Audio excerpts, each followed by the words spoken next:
exciting. Oh my gosh.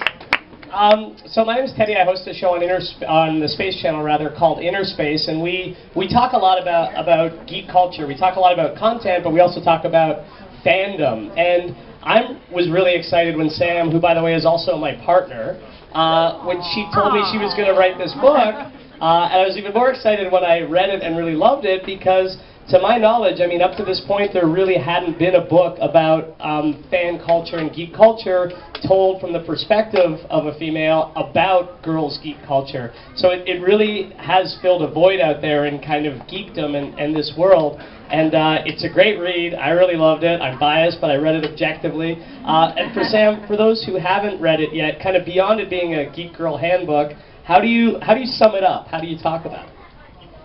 For me, hi, by the way. Oh, hey, thanks. That was nice. Hey, everybody. Hi.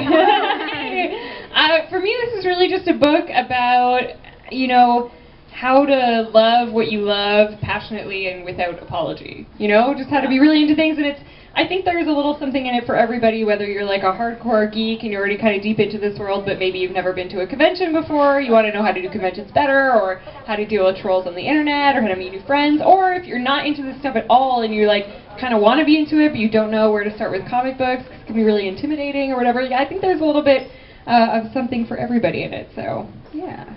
And can you tell the audience, because I know all about your background, but how is this book really an embodiment of you? Because we were joking about it when you were writing it, and now that it's out, that like an author chooses to write about a certain subject and then often immerses themselves in that subject, or a professor writing some sort of dissertation or something does the same. But I joke that your whole life has kind of been research for this, right? Yeah, I didn't really have a choice. My parents were both really big nerds. Like, they went to see the first Star Wars in theaters over 20 times. They were like, so I was kind of born into it, and I guess instead of rebelling and like getting into sports, I was just like, okay. I just kind of like went with it. So I've sort of been in this world my whole life. My first fandom when I was 12 years old was Stargate SG-1. That was my first big fandom. Yeah. I think for me, because that show had Sam Carter, if anybody's like a fan, and she was like a military badass, but I'd seen that in movies before. I'd seen like tough women like Sigourney Weaver and Alien or whatever, but Sam was also an astrophysicist, and that was the first time for me that I was like, whoa, you could be like badass, but you could also be a big nerd, and you can go into space, and I was like, whoa, and that like changed my life. So that was it, and I started going to Stargate conventions when I was like 18 with my mom, and yeah, so I've sort of been in this world for a really long time. And it was surprising to me, like you said, that there are all these great websites for it. Like, I write for a website called the Mary Sue, which is like a geek girl culture website, and there are great online resources for like cosplay and conventions and all this stuff, but there was no like one spot that you could go where there was kind of all of this information. It was really disparate, and I was like, well, there should probably be like a book for this. And then I was like, oh my god, there's no book for this. Super weird that this doesn't exist yet. So I was like, well, I might as well do it.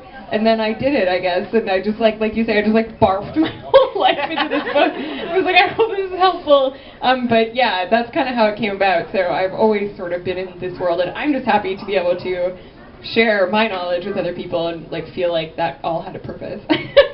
Given your parents were big geeks, did you ever think about rebelling by becoming a banker or something?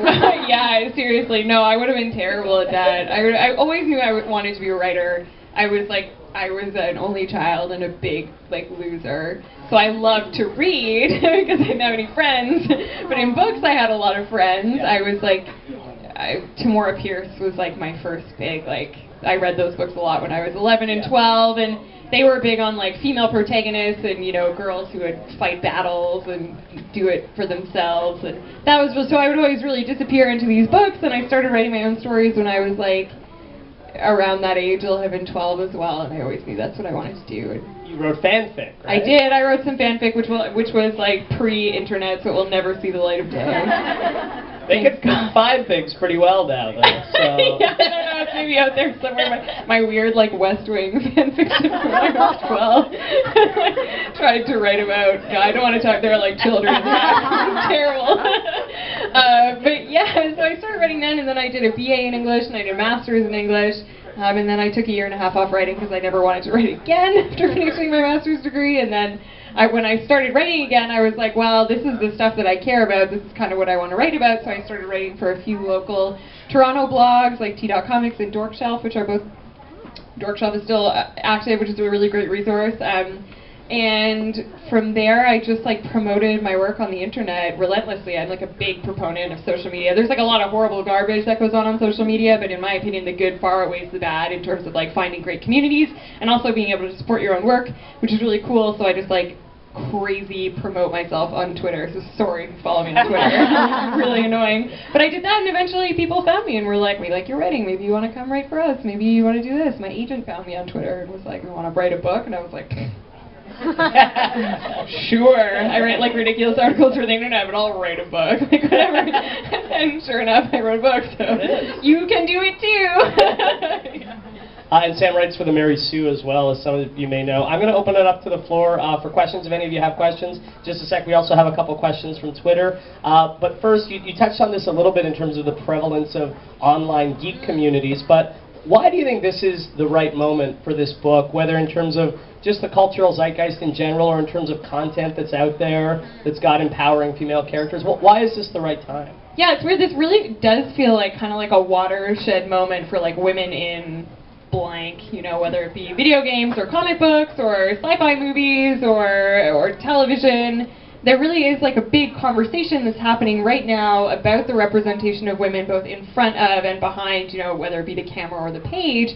And I think that's in large part because of the advent and the prevalence of social media, because, you know, people are like, wow, there's so many women into video games now, there's so many women into comic books now, but it's like, nah, we've always kind of been there and have been into these things, but we've never really felt like we've had a platform from which to speak about these things before, because typically these spaces have felt very unwelcoming to women, I think, whether they be online forums, which is kind of how I started in fandom, or even real life spaces like video game stores or comic book stores. Traditionally, you know, they've felt a little bit exclusionary.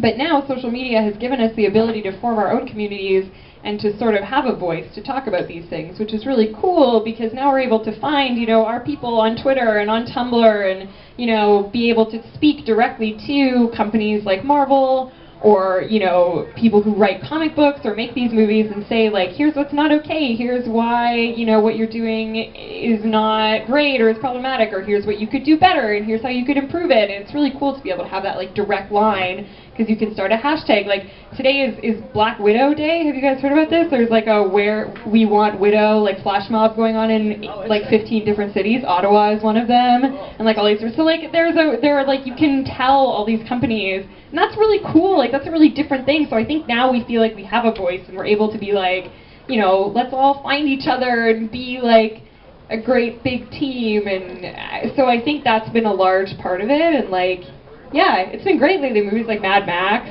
and like, you know, Wonder Woman and Captain Marvel are coming out now, and Marvel Comics, I think, is doing a really particularly great job of becoming more diverse in their comics. They hired Sana Amanat as like their creative director, and now we have like a bunch of great diverse comics. Like Ms. Marvel is their #1 digital seller. Female Thor is outselling Dude Thor. You know what I mean? Like, we've been able to show that not only are we really vocal online, but we also are able to vote with our dollars, and like, we are very supportive of these things. So I think that's been pretty cool. Yeah, so I think it's been important. Do that again, that was fun. Yeah. Pathetic muscle. Any questions from the audience at all? Feel free to ask if you got one. All right, looks like we have one right here. Hi, Sarah. Hi, Sam. Hey, Teddy. So having this book, how do you feel like you've empowered everybody to come forth?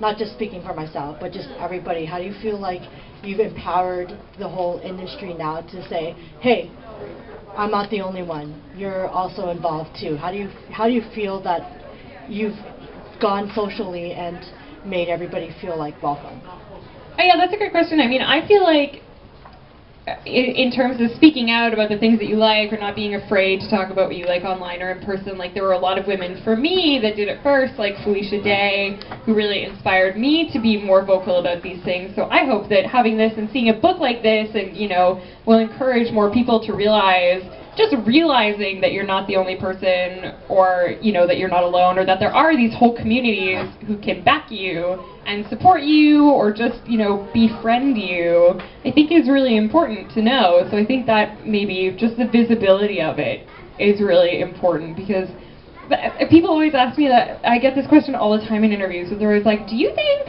diversity is a trend that we're gonna like grow out of? Like, are we gonna get over that soon?" And I'm always like, I don't like. Whoever said that like straight white male was the default, and that all these other things are like niche. You know, when you see a movie about a white dude, it's supposed that everyone is supposed to be able to identify that. But when you see a movie with a female protagonist, suddenly it's like a women's movie. It's like, why?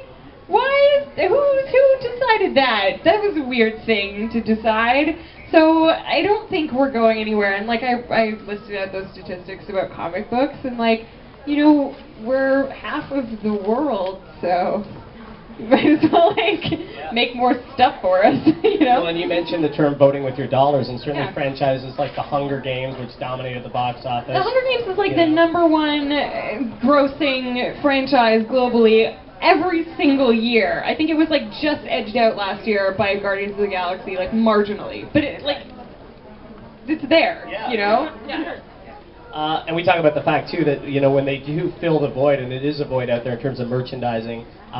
Female characters, you know, when they do make a Gamora T-shirt or, you know, collectible, people jump all over it. Yeah, I mean that's why like there's a resources section in the back of the book, but I talk a lot about there are great retailers who are really catering to women now, like Her Universe, which there's like the Ewok there she is. She's wearing the Ewok tank for ladies. Like We Love Fine is another great company. Gold Bubble is another. Like there are companies that are, and they're like they sell out all the time, like just instantly because. And Hot Topic now too, oddly enough, is doing like a really great job. They have like an Orphan Black line and a Penny Dreadful line, which I totally like spent all my money on.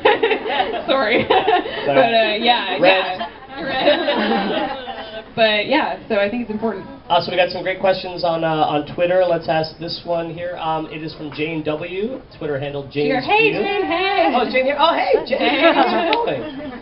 What fictional/fandom world would you live in if you could? You can't say West Wing or Stargate because you already mentioned it. Okay, yeah, that's fine. I wasn't going to anyways, but thanks. Sorry.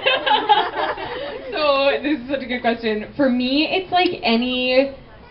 Like my dream is to like live on a be amongst a ragtag crew on a spaceship, like exploring the galaxy. That's like my dream. So like whether it be Firefly or like Mass Effect, I would probably say, or I've read this book series that I talk about in every single interview I've done for this book. I feel like I'm the publicist. But there's this book series called The Paradox Trilogy by Rachel Bach, a space mercenary in the future, and she finds herself on like a ship and discovers she's at the center of this like galactic conspiracy, and she has to save the galaxy, and there's also like a great romance, and oh my god, it's so good. It's like Firefly meets Mass Effect, so totally one of those worlds. I want to be on a spaceship, and I'm like devastated that I'm probably gonna die before that's like a reality, and I can go like have sex with aliens and you know all that stuff. Man, I'm right here. Come on. This is, thank you, by the way, Jane. Yeah, that's a good question. This is from Winter, handle IIS Winter, and the question is, who is your greatest influence or supporter of your fandom? And for supporter, you can't say me. Oh, it's gonna be my mom. Some of you probably met my mom. My mom's like, she introduced me to all this stuff. Like, she introduced me to Stargate, and we watched all that stuff together, and we go to cons together all the time, and she's into all the same stuff that I am, which is really cool. It's been really nice to be able to, like, share that with somebody that I'm super close to, and she's so excited about stuff all the time, and is always, like, in the front row for this stuff. It's pretty awesome. Yeah, so she was big for me. Yeah. I'm not checking my Twitter. I've got more Twitter questions on my phone here, so just talk amongst yourselves. Do we have another audience question? Oh, yeah, let's do that. Yeah, hi. Hey, how are you? Good, how are you? Not too bad. In the first chapter of your book, you mentioned, There you go. Hey. So in the first chapter of your book, you mentioned a comic book store employee who wouldn't help you unless you could name off all of the Avengers. Yeah. How did you process that? When you left that store, what was going through your head? Oh my gosh, yeah, that was the memory of that one was a little shaky for me, but the one I remember the most vividly is I went to a pub night in Toronto. Toronto has these great events called Nerd Mafia pub nights. They're like on the first Monday of every month. They're great. At the Three Brewers. Yeah, which is hilarious, but it's just like a bunch of nerds and they all get together and you drink, and I had just moved to Toronto and I didn't know anybody and I'd seen this online. I was like, I'm going to do it. And I'm like a huge introvert and I was terrified, but I was like, I'm going to do it anyway. So I went by myself, alone, and like showed up and was like, oh my god, this is so stressful. And was talking to this guy. And I was like, oh, he was like, I work at a comic book store. And I was like, oh, I like comic books. And he was like, oh, really? Well, what's the name of Peter Parker's parents? And I was like, and this was like 4 or 5 years ago, so I just stood there like terrified and was like, I don't know, anyway, see you later. But like now if that happened to me, I would be like, I would ask some like equally obscure question about Game of Thrones, and when he couldn't answer it, I'd be like, and I would leave and never talk to him again, and definitely never shop at his stupid comic book store.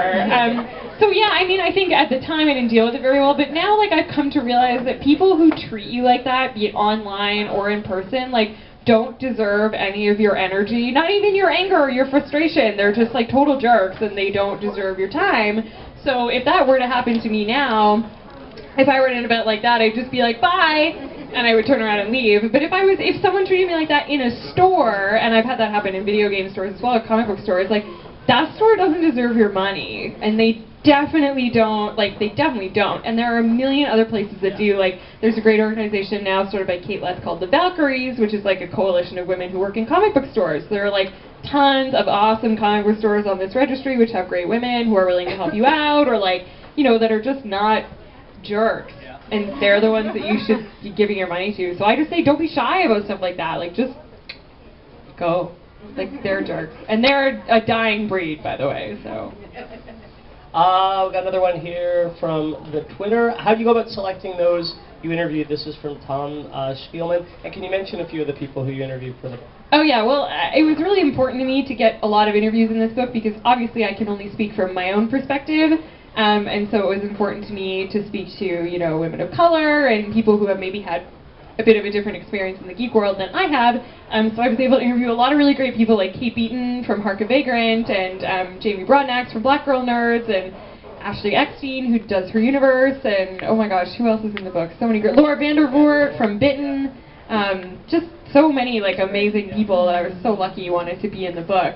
And I actually interviewed way more people that ended up in the book, really tragically. I probably interviewed like 100 amazing geeky women, and then only 16 ended up in the book, and that was my editor. I was just like, oh, I felt so bad. But actually, the rest of the women that I interviewed, I was able to put all of their interviews up on kirkbooks.com and get all of that up there, which was really cool because everybody had such great answers. I asked everybody the same questions, like, what does being a fangirl mean to you? How has it influenced your life? What advice would you give to people? And it was great seeing, you know, some of the answers were all the same, but everybody had like a very different answer to like what being a fangirl meant. I think everybody's advice was just the same, which was just like be yourself and ignore people who don't like it, which is great advice.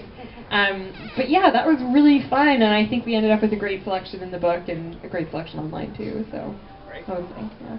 Another question from the floor at all? Don't be shy. Hi. Oh, and you got a mic there. Yeah.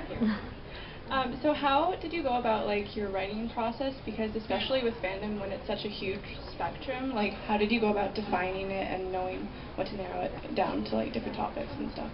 Yeah, that was really hard. It was really difficult. I mean, the book is 200 pages, and fandom is expansive. So it was incredibly, I mean, the book is 40,000 words now, I wrote 60,000 words. We cut a third of the book out of it, essentially. So, like, a ton of stuff got left out of this book, because it's impossible. Not only is fandom so huge, but it changes so rapidly that what I tried to do was, I tried to touch, like, the top floor of as many things as I could. And I've gotten some criticism for being like, oh, you didn't go in-depth on stuff, and, like, I would have loved to be able to go like really in depth on everything, but like you could write a whole book just about fan fiction. You could write a whole book just about Tumblr. Like, you know what I mean? There's so much depth and complexity to so much of this that I really just wanted to write like a sort of entry level. I wanted to touch on as many things as I could, so that if you were then further curious about it, then you could kind of look into it more yourself, I guess, if there was one or two things that you found stood out for you. But for me, it was important to touch on as many things as I could that were like the touchstones of fandom. So like things that would be universal for as many people as possible for as long as possible. So I didn't want to get too like me, or else it was going to be super lame in like 6 months, you know, which didn't stop me from like still putting a ton of that stuff in it anyways.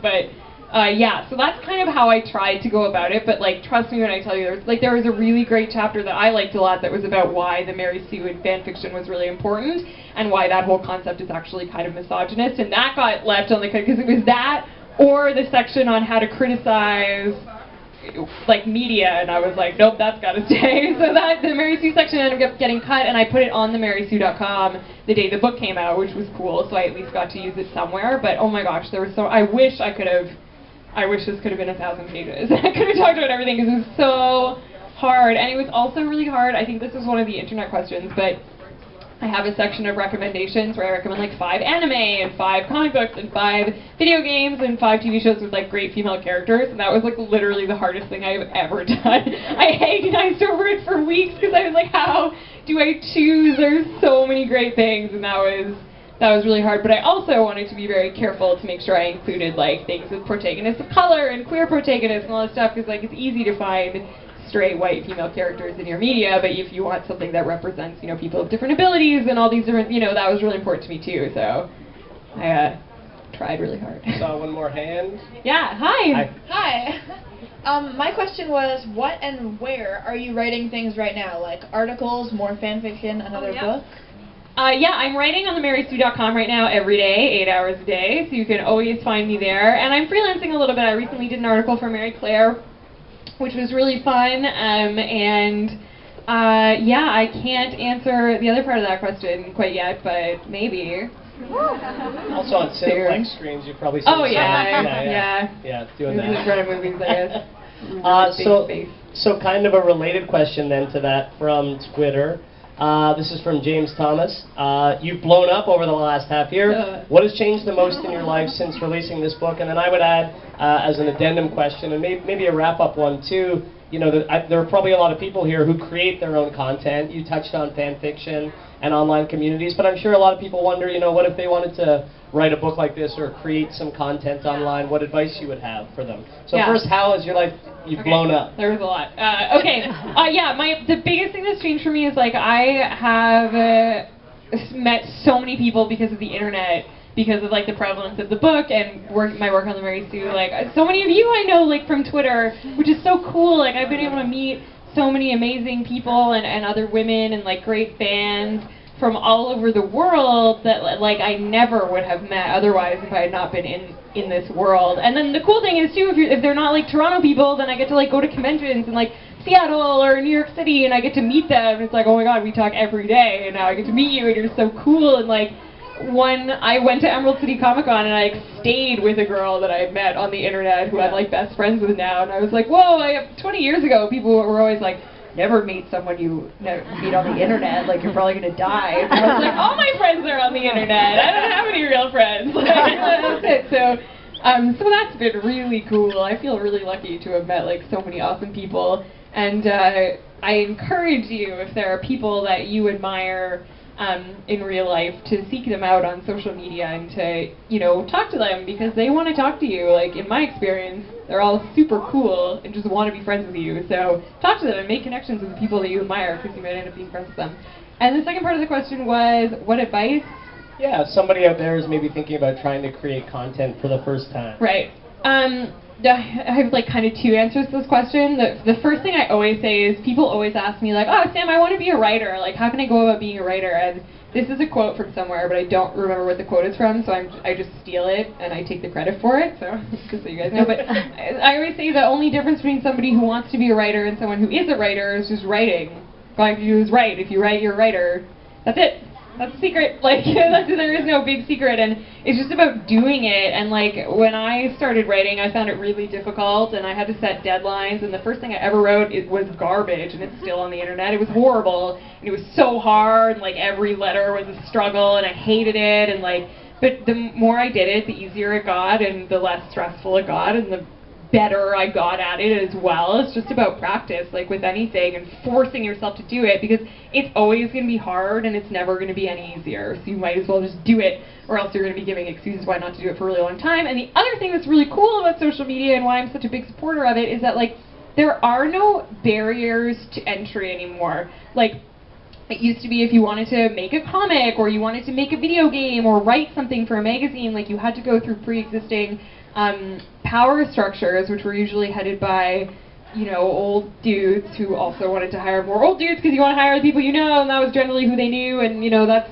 I get it, like, that's how the world works, unfortunately. But, like, you don't have to worry about that now. If you want to make a comic and put it on Tumblr, and then you can be the next Kate Leth or Noelle Stevenson, who is now a #1 New York Times bestseller with Nimona, and, like, publish that. You know, you can publish it yourself. Like, if you want to make a video game, you can get Twine, and you can make a video game, and then a bunch of people are going to see it, and it's going to be amazing, and, like, people will hire you, or you can self-publish. Like, there is nothing stopping you from doing, and that can be really challenging. And, like, I was lucky enough that I had a full-time job when I started writing, that I could come home and write after work, and, you know, I don't have any kids, so I recognized that I had some privilege there in terms of getting started, but it's really just about finding somebody the to time deliver and you doing sandwiches. it. You brought me pastries a lot, which was wonderful. I was writing the book, so that was really important.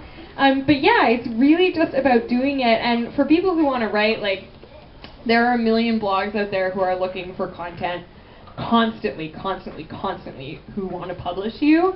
So just reach out and contact them. Like, I'm contributors editor at the Mary Sue, always looking for new content. So it's really, yeah, there are tons of people out there who want to support you and help you, and just do it, and you can totally do it. You can totally do it. Is that if you had to sum up the message of the book, or the kind of key point of the book, is that it? Yeah, I think that for me the message of the book is really just, like, be yourself, and if the people around you don't like it, forget about those people, because there are a million other people out there who will like it and who will support you. And pretending to be someone else makes you really miserable. I speak from experience. There's really no point to it. So just be yourself and like what you like and do what you want to do, and it'll make you happy. Like, truly, that's the message of the book. And screw anybody who doesn't like it at the end.